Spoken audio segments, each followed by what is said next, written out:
In the year 1833, the city of Manchester was a furnace that never cooled.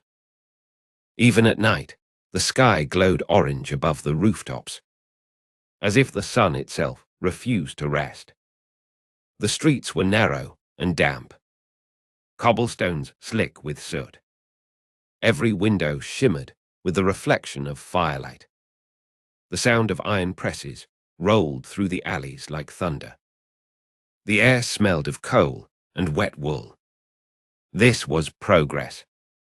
At least, that's what the newspapers said. To them, the smoke was the smell of a nation rising, a sign that Britain had conquered time itself. But for those who lived beneath that smoke, progress was a promise made by men who never worked a day in their lives. Every morning before sunrise, the bells began. Not church bells, but the call of the factory. A metallic cry echoing across the city. It woke the tired, the hungry, and the hopeful alike. Children rubbed their eyes.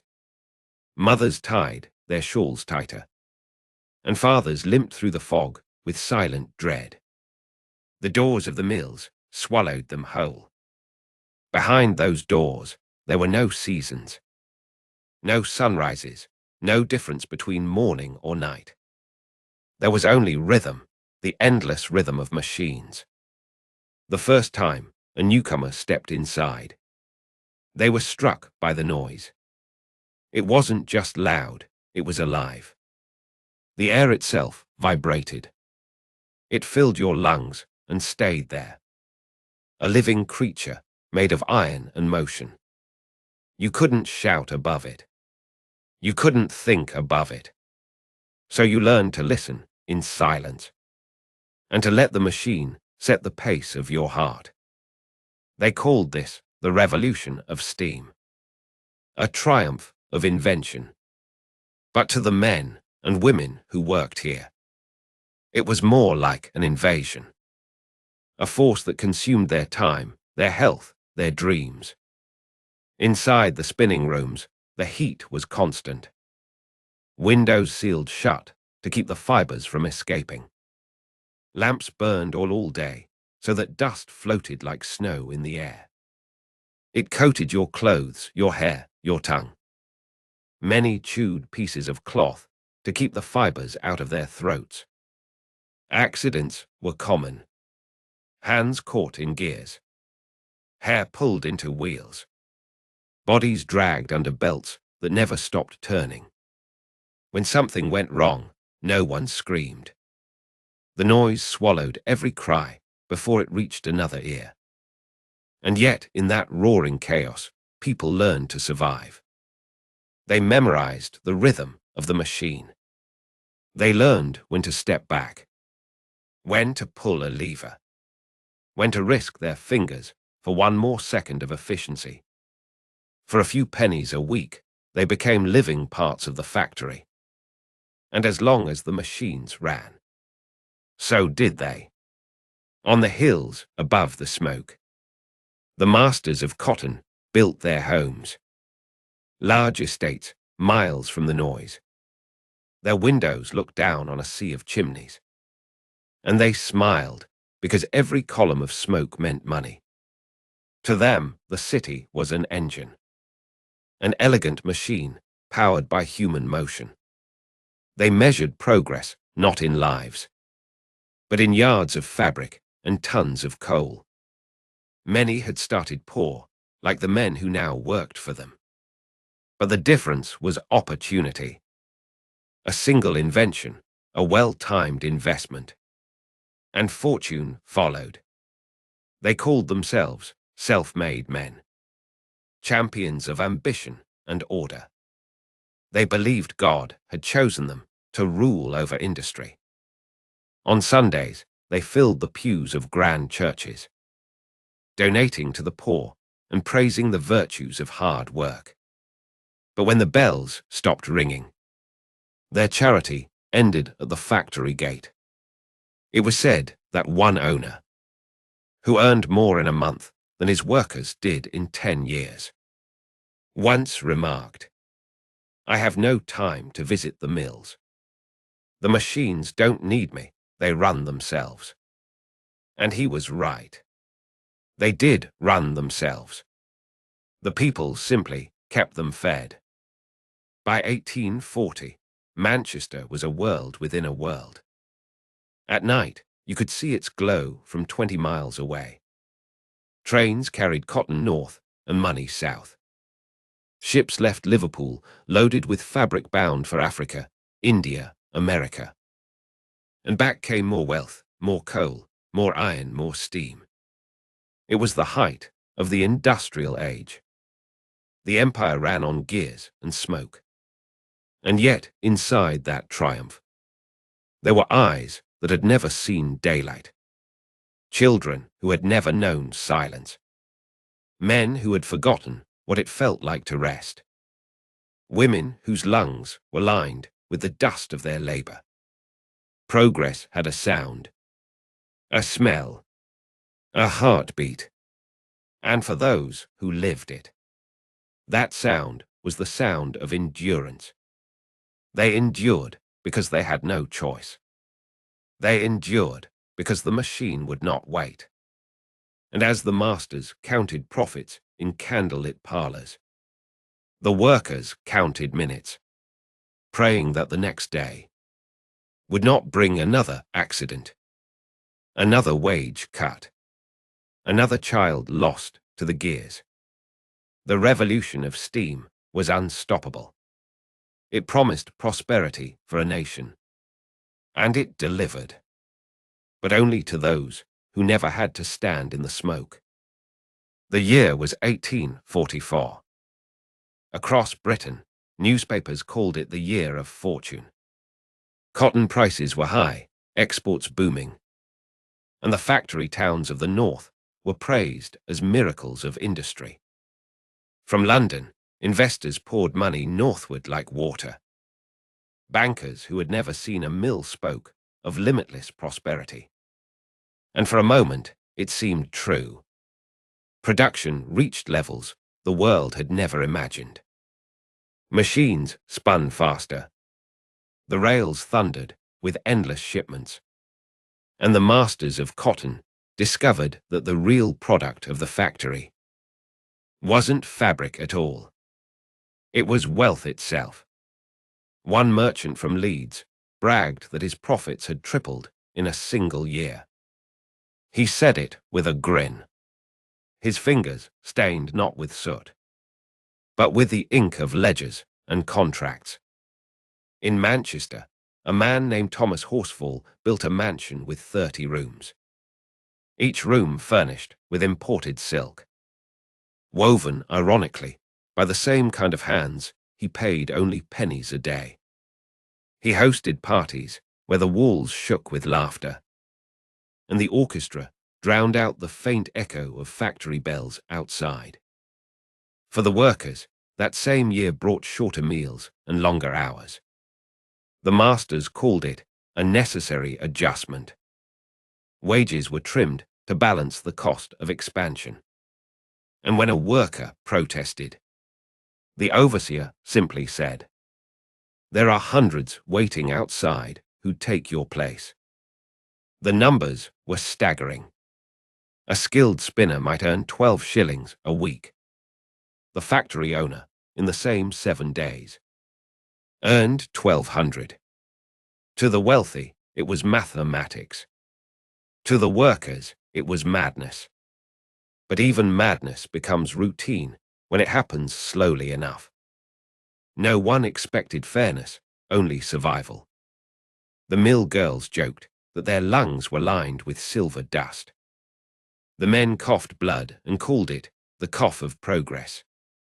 They worked because they had families to feed. And the workhouse was worse. They prayed because there was nothing else left to do. At the same time, the city itself began to change. Shops multiplied, streets filled with carriages, and posters promised a better future through steam. Children pressed their faces to shop windows, watching toys carved from ivory.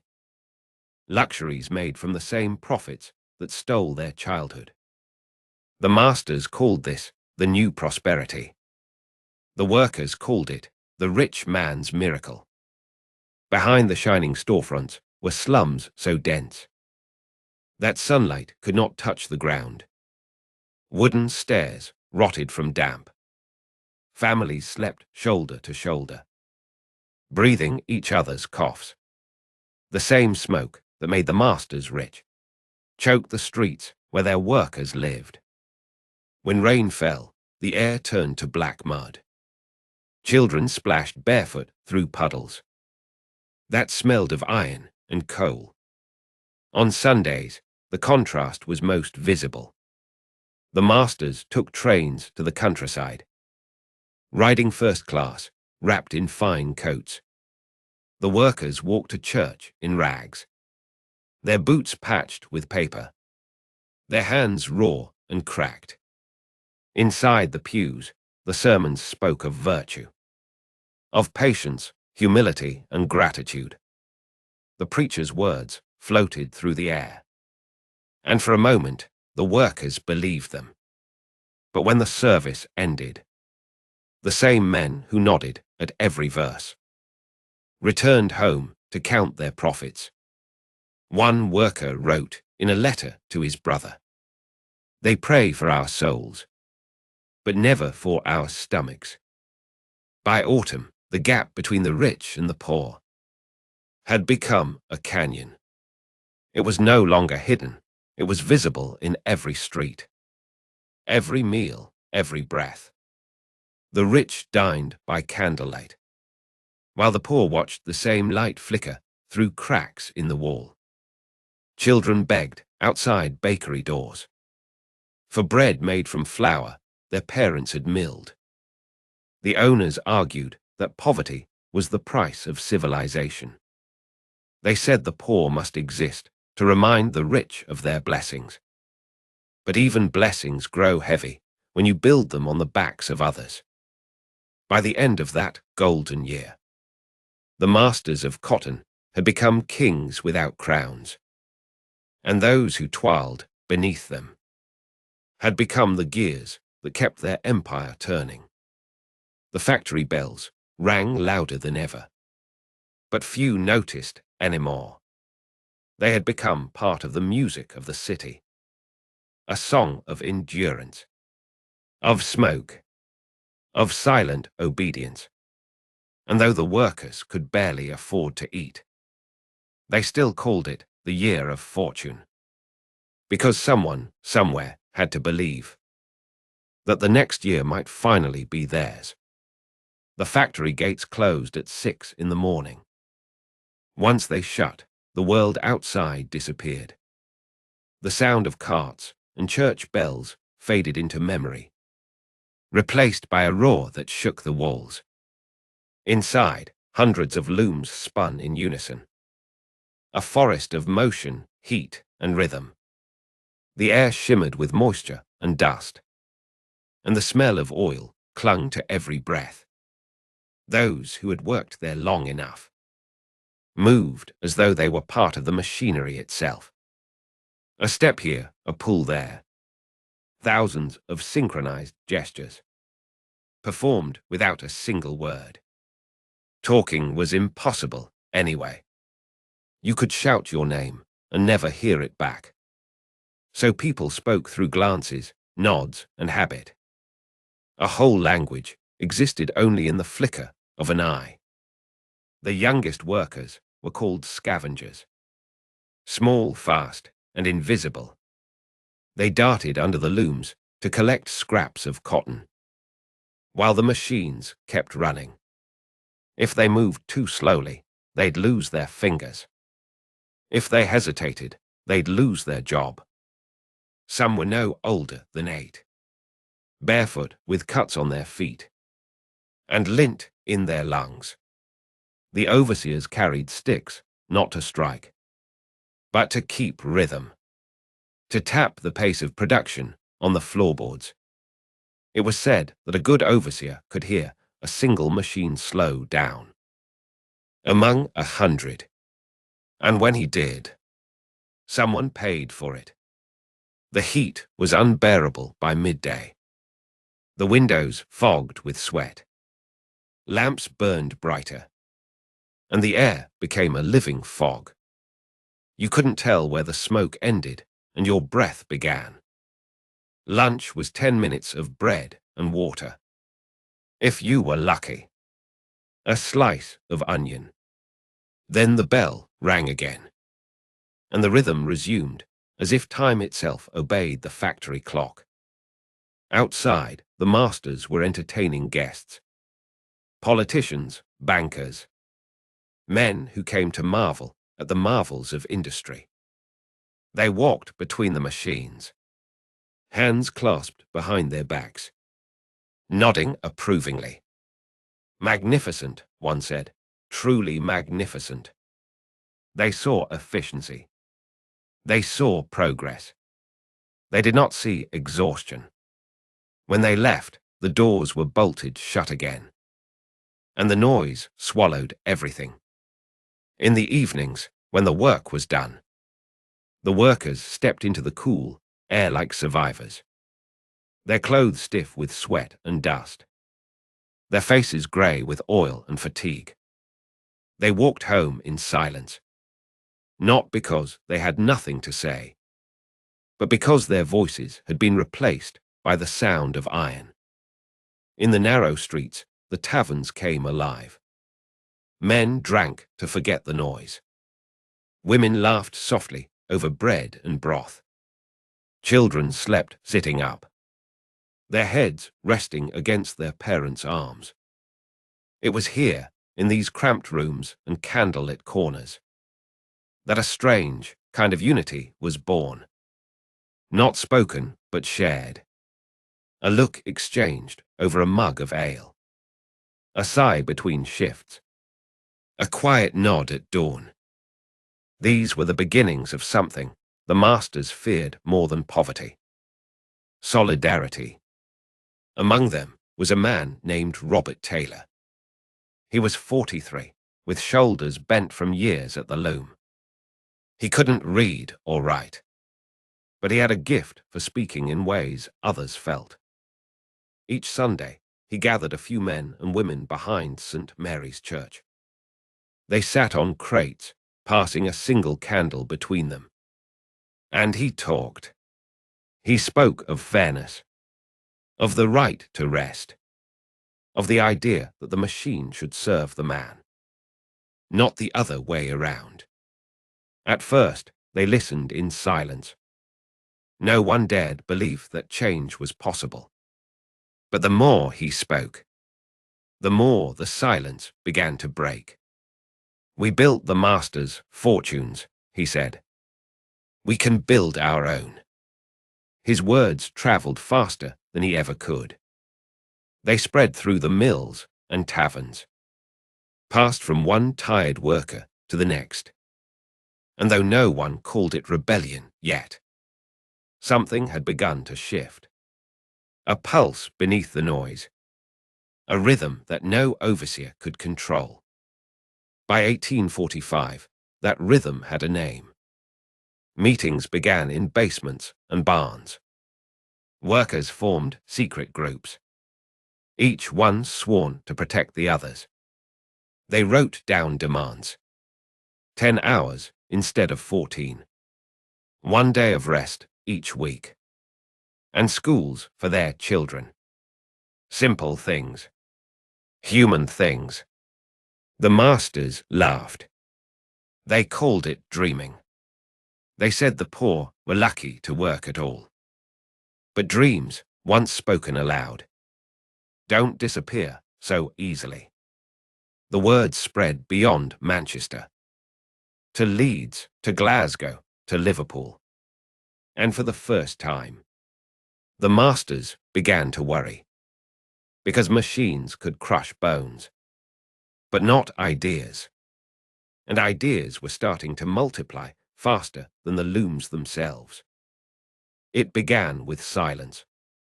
Not the peaceful kind, but the kind that comes when something too big to understand finally stops. On a cold morning In 1846, the factory bells rang as usual, but no one moved. Outside the gates of Ashworth Mill, hundreds of workers stood shoulder to shoulder, their faces pale from dust, their hands still scarred from yesterday's labor. The doors stayed shut. The machines inside stood still for the first time in years.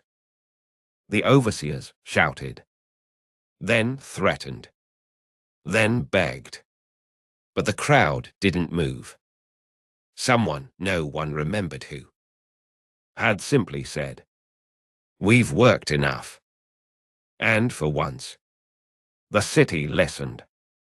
Within hours, the news spread like fire through fog. In mill after mill, the rhythm stopped. Spinning wheels slowed. Belts hung limp. And the air that once trembled with motion became still. Manchester, the city that never slept, was suddenly quiet. The masters called it an outrage. They said the workers had turned against progress itself. They summoned the police. But the police had families too. And more than a few quietly stepped aside. For the first time, the workers saw what silence could do.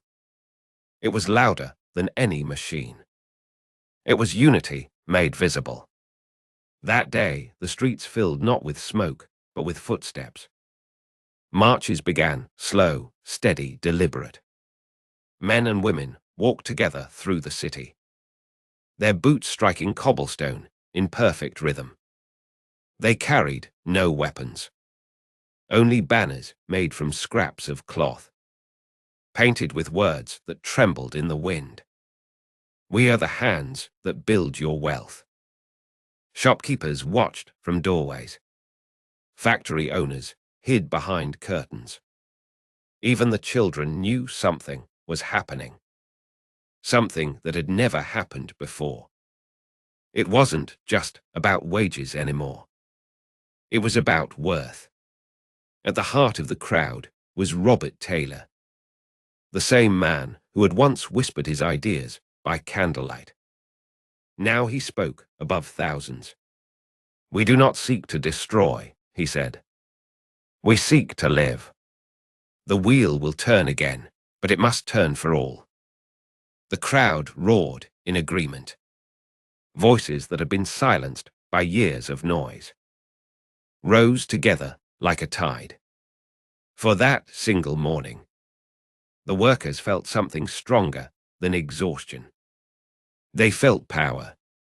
But power, in a world built on control, never lasts long. By afternoon, soldiers arrived from the outskirts. Bayonets glinted in the weak sunlight. Orders were shouted, not to understand, but to obey. The first stones were thrown by fear, not anger. A bottle shattered against the factory wall. A window broke. And the silence that had united the people was shattered too. Smoke rose again. Not from engines, but from torches. The city that had been built by industry was now burning because of it.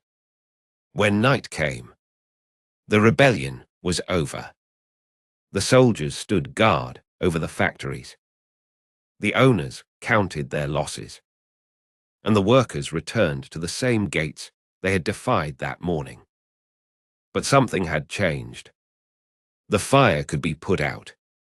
The marches stopped. The leaders arrested.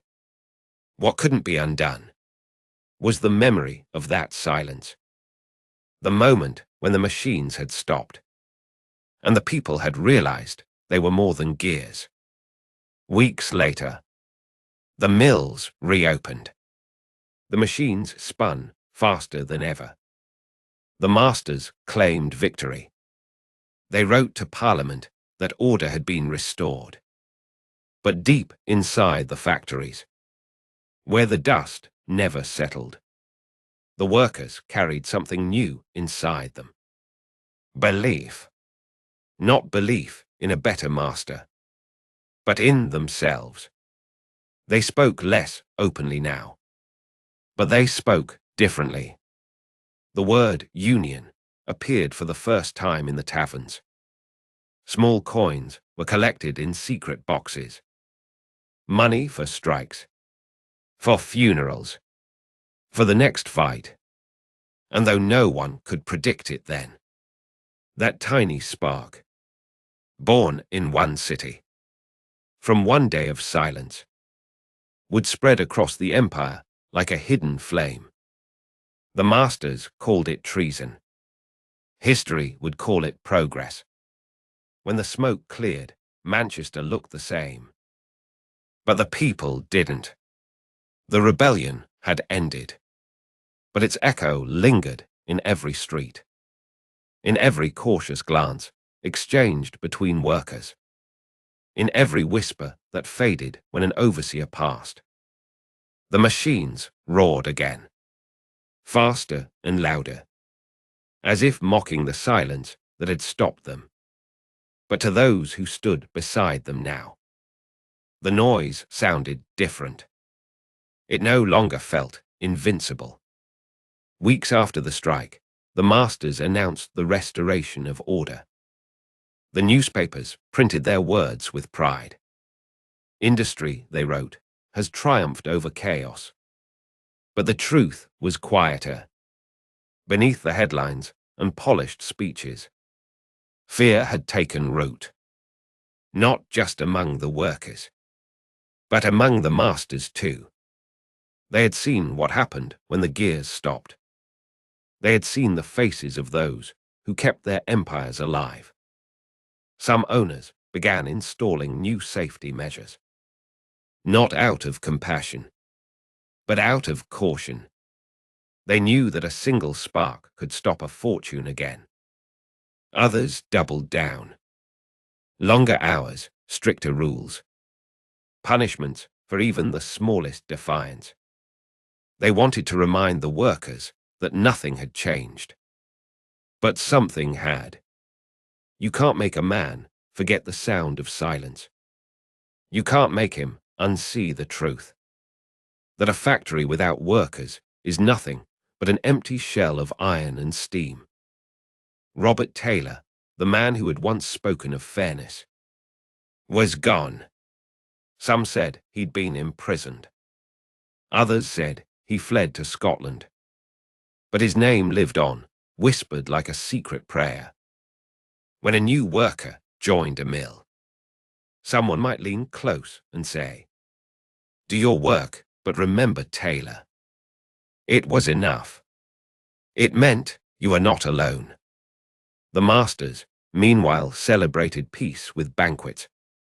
They toasted their victory, their wealth restored, their dominance re-established. But late at night, when the guests had gone, some of them sat awake, listening. Even in the quiet of their country homes, they swore they could still hear the faint echo of those bells, refusing to ring. It haunted them, the memory of stillness. The moment when, for the first time, the city had belonged not to them, but to the people. In the mills, life went on. Children grew old before their time. Men coughed until their lungs failed. Women stitched and spun until their fingers could no longer close. But something intangible had begun to spread. A kind of shared awareness. Each payday, a few coins disappeared into secret boxes, passed hand to hand, saved not for food, but for the next strike. Taverns once filled with exhaustion, now hummed with quiet purpose. A man might raise his glass and mutter, "To tomorrow," and everyone would know what he meant. The future had become a word heavy with possibility and danger. In 1847, Parliament passed the 10 Hours Act. It limited working hours for women and children. The masters called it an insult to efficiency. The workers called it mercy. It wasn't enough. But it was something. The change hadn't come from speeches or kindness. It had come from fear. The fear that the silence might return. One newspaper wrote bitterly, "The people have learned their power." And though the sentence was meant as warning, it read like prophecy. By the end of the decade, the world had begun to move faster. Railways crossed continents. Ships grew larger. And steam engines drove deeper into every part of life. Progress was unstoppable. But so was awareness. The same energy that turned wheels was turning minds. Letters from Manchester reached as far as New York and Paris. Pamphlets about working conditions were translated into French, German, Italian. And everywhere, the same question was asked. If machines could make life easier, why did they make life harder for those who ran them? In the shadows of the mills, a new generation of workers grew up hearing those stories. They didn't remember the first rebellion, but they remembered the hunger. They remembered their fathers' hands and their mothers' coughs. They inherited the rhythm of the machine and the rhythm of resistance, because history moves like steam, slow at first, then all at once. And so, by the time the next great crisis arrived, a drop in cotton prices, a shortage of coal, a sudden wave of layoffs, the workers were no longer afraid. They knew what to do. They had done it before. Once again, the bells rang. And once again, the city held its breath. But this time, the masters didn't wait for silence. They met with the workers. And for the first time, they listened. It wasn't a victory, but it was the beginning of understanding. The fragile peace between man and machine. By the dawn of the new century, the city had changed beyond recognition. The chimneys still stood, but their smoke rose higher, thinner, as if even the air had grown weary. Electric lights replaced oil lamps. Trains thundered past in endless chains, carrying cargo that the men of 1833 could never have imagined. Factories no longer needed rivers. They needed power. And power, it seemed, was everywhere. But if you walked the narrow streets of old Manchester, beneath the soot-stained bricks and worn-out signs, you could still hear it. A faint hum, a ghostly rhythm that never truly stopped. The machine was still alive. It had simply learned to whisper. The children of the first workers were now old themselves. Some owned small shops. Others managed the same mills their fathers once served. They had better clothes, better homes. And yet, deep inside, they still carried the sound of iron in their bones. When they closed their eyes, they could still see the endless rows of looms, the flicker of lamps through dust, the movement of hands that never rested. Progress had lifted them, but it had also marked them. A quiet reminder that every luxury was once paid for in blood and breath. One of them, an old man named William Carter, kept a wooden box beneath his bed. Inside were three things: a piece of cloth spun by his mother, a rusted gear from the first loom he ever worked on, and a small scrap of paper, yellowed with age, that read only 4 words. "We've worked enough now." He didn't remember where he'd gotten it. Maybe from a friend, maybe from a stranger, during that long-ago strike. But he kept it safe. To him, it wasn't rebellion. It was memory. Sometimes his grandson would ask, "What does it mean, Grandpa?" And William would smile, look toward the window where the factory lights still burned, and say, "It means someone finally listened." By the time the 20th century began, the machines had grown minds of their own. Engines learned to think, to measure, to decide. The world marveled at its inventions. Electricity, telegraphs, automobiles. But the song remained the same. A different rhythm. A faster beat. But the same relentless pulse. And though most never realized it, the voice of the modern world still carried the echo of that first factory bell. In dusty archives and forgotten books, the names of the early workers faded. Robert Taylor, the man who spoke of fairness, became a footnote. The rebellion, a minor incident in economic history.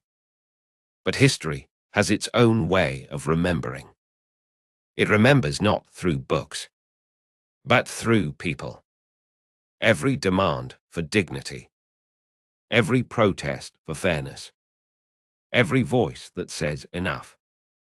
They are all distant descendants of those who once stood outside a mill in Manchester, refusing to move. If you walk through that city today, you can still find the ruins. The old red brick walls, the narrow windows blackened by time. Most are silent now, converted into offices or museums. Their floors polished, their walls hung with plaques about industrial progress. Tourists take photographs. Guides speak of innovation, of courage, of vision. Few mention the names of the children who cleaned the gears, or the women who carried lint-filled lungs home to their families. Their part of the story was buried under the word efficiency. But if you listen closely, you can hear them, not in words, but in rhythm, in the faint vibration of the pipes underfoot, in the echo of distant trains, in the steady hum of the modern city that grew from their labor. The machine still speaks. It always will. And maybe that's the truth of progress. It never really ends. It only changes its shape. In 1833, men built their futures from fire and steam. In 2025, they build it from light and code. But the questions remain the same. Who does the building? Who does the dreaming? And who pays the price? As night falls over Manchester, the city lights flicker like embers in the fog. Somewhere deep underground, an old gear turns one last time. Its metal teeth worn smooth by history. It turns slowly, steadily, as if remembering the rhythm that once ruled the world. And in that moment, you can almost hear them again. The voices of the forgotten, the hum of the factory, the breath of 1,000 souls who turned smoke into civilization. The age of steam may be gone, but its stories still burn. You just have to listen closely enough to hear them through the noise.